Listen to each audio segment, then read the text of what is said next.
want companies to cut the ties to fossil fuels for once and for all, because fossil fuels represent a serious threat to wildlife and to human life. Murray Auchincloss is the CEO of British Petroleum, who's behind us. So 25 years ago, they used the name Beyond Petroleum in order to launch their green agenda to transition from oil and gas.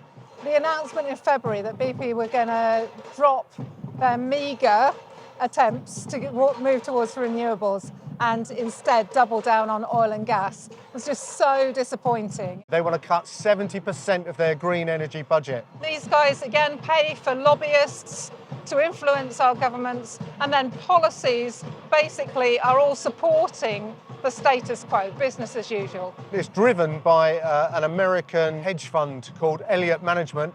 They bought up 5% of the shares, and they're driving this push to go back to oil and gas. Scientific evidence is just mounting up that we're on the brink of climate collapse.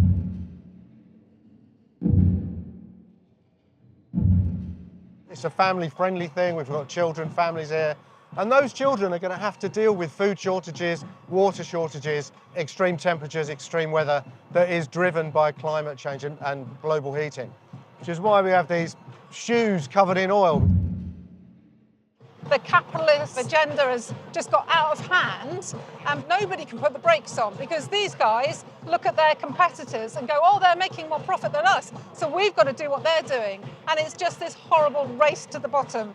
And we've lost touch with why we're here. We've lost touch with our humanity. The big thing now is for people to identify oil and gas as a threat to life, and it shouldn't be allowed to advertise on billboards across the UK, on the TV. The same as the tobacco industry. It's the same thing. It's harmful to life, and we have to change track. They could change, and we want them to change. And if they don't, then we won't let up.